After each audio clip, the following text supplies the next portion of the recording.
I think that is literally one of the most frustrating moments in a movie I've seen in a very, very long time. Yeah, what's up guys? Liam from Playback Society here. Right now I'm at a pretty cool park in South Korea right now. The main reason I'm here today is to talk about Avengers Infinity War. This is not really a review. We're going to talk about some very spoilery things about how this movie could have actually improved or been better.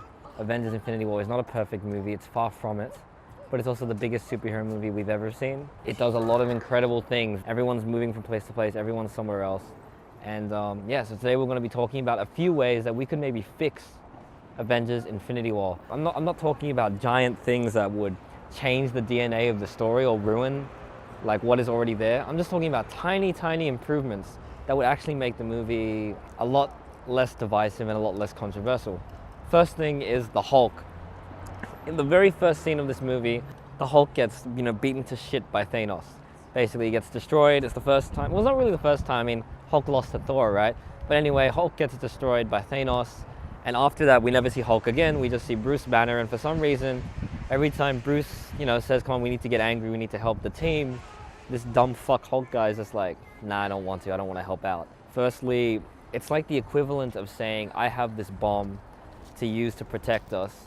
But at the moment that we need this to be protected, we don't use it. It's very, very stupid. I'm sure the writers had a reason in mind, and I think I know what that reason is. Hulk got destroyed. Hulk never or shouldn't really lose so easily to someone like Thanos. And I think that when Hulk is saying no and he doesn't want to be, sorry, there were some kids around here. If he doesn't want to be a part of the fight, it's because he's scared. And he's so scared that he's going to lose again. All that happened in the movie was that Hulk just constantly said, no, I don't want to, no, I don't want to. If all the Hulk had to say, a tiny line change could have just been, I'm too scared, or like, I don't want to lose again. Or even Bruce can just acknowledge the fact that the green guy's not coming out, he's not up for this, he can't do it, but I can, I'm not afraid like he is. Something along those lines would have made the movie a lot more understandable, because I've talked to a few people now, even my roommate saw it yesterday, and he's just like, why the fuck was Hulk not fighting? And I'm just like, probably scared, but the movie does not do a good job of explaining that at all. The next two script fixes or kind of story fixes have to do with Star-Lord. Not gonna lie, Star-Lord was the dumbest fucking character I've seen in a long time in a movie. He was retarded as shit, and he made me very angry when I watched this. I can't believe it. So the thing about Star-Lord, he completely fucked up when, basically he finds out Gamora is dead, and everyone has got Thanos, like the whole team got Thanos like locked up and choked up, and they're about to take the glove off of him, the gauntlet. And then this fucking dumbass Star-Lord guy is just like, what do you do with Gamora? And then he gets so angry when he finds out she's dead, and he punches Thanos awake. And basically, because of Star-Lord specifically, everything kind of went to shit. Everyone lost, half the universe died. That's his fault, that's on him. And to top it all off, when he said, after that, he's like, did we lose? My Lord in heaven, we lost because of you, you dickhead. So that really frustrates me. Now, how can we fix what just happened? One, why did Star-Lord have to be the reason that Thanos woke up, destroyed them and all that? Mantis, from the very moment that she was mind controlling him, said she can't hold him for very long. He's in anguish, he's in mourning. This anguish and this mourning, if we got an insight into what Thanos was thinking at the time, it drives him to wake up, because his will, we know that as a villain, he believes that what he's doing is right. He believes that the world needs balance, whether we think it's kind of stupid or not. He believes that half the universe has got to die. I feel like that will and the reason why he killed Gamora, he does not feel regret over killing her. It was a necessary thing. Like, if it's his story, he should be the one to wake up, not because of Star-Lord doing some stupid, dumbass shit. And then again, with the did we lose thing, if he did fuck up, it would have been better to have him say something like, what did I do? What did I just do? Or with Tony Stark saying, like, you did this. Like, this is on you. Like, this is on you, what just happened. And I think something like that would have been really, really powerful and very important for the story. I think that is literally one of the most frustrating moments in a movie I've seen in a very, very long time, because it could have been easily worked around. One thing I want to touch on as well is deaths. We all know that all these characters died in the end of the movie. They all like collapsed to ashes because of Thanos' clicking thing. Problem is with that is, I know that in those 20 minutes, it's incredibly touching and like everyone is silent during this part, and it's a very powerful moment as everyone kind of falls into dust. I think the most powerful character that died would have been Spider-Man, when he was like he ain't ready, like he's a young kid, he's not ready to die, and that was a really, really powerful moment there, and I was absolutely gutted. But the real problem that lies in there is that they're not really dead because we know there's a Black Panther 2, we know there's a Spider-Man 2. So part of my quarrel with this is that when you kill the people that definitely have sequels coming, I think it loses a bit of its effectiveness there. I feel like the people they chose for the role to die, like Black Panther, Spider-Man, you can't get around it. Like, you're boxed in and there's not really much you can do. The main problem with this is that I feel like it overshadows the deaths of Gamora and Loki, because they're the two that actually really died. They're very, very melodramatic and very dragged out. Like, you know Loki's gonna die, you know he's gonna stab Thanos and betray him, and you know Gamora's gonna die, but the moment that clicks is a bit too slow. It's like they drag it out. I think it would have been a lot more powerful if, you know, Thanos didn't have to explain himself so much before killing her, like, here's my master plan, I'm gonna throw you off a bridge kind of deal. I didn't appreciate that at all. Next thing I want to touch on will have to be the music. Once you've seen a movie like Black Panther, you can appreciate the fact that the music in this movie is terrible. It is not good. I hate it. A lot of the music didn't feel like it suited the situation. It didn't help the situation.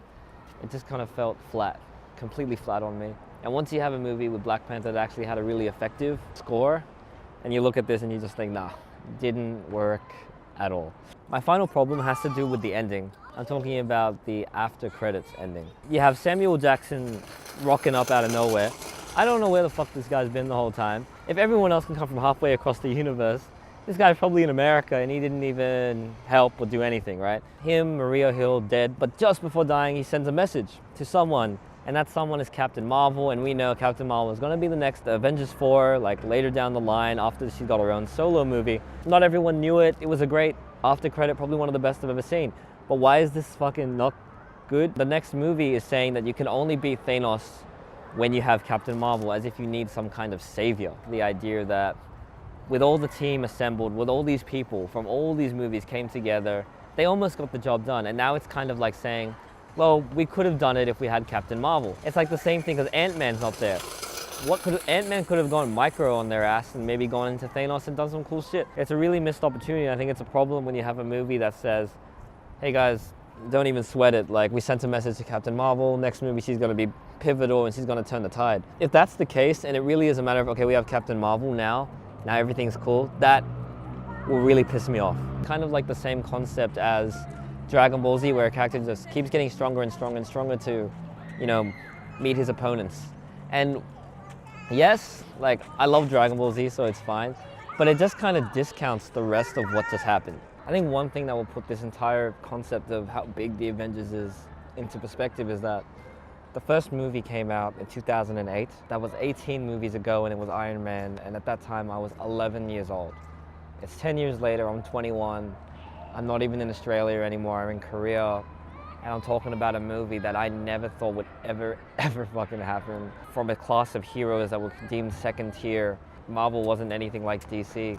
DC was winning with The Dark Knight and Batman, and they had everything. And just look at how far we've come, and I think that's an incredible thing, just to understand that what Marvel continues to achieve is incredible, no matter how perfect or imperfect it is, and it's just a wonderful journey, and I just can't fucking wait for the rest of it. So basically, those are just a few fixes of what I thought, you know, Avengers Infinity War really could have done, a few touches to the script that could have made this movie a lot more effective.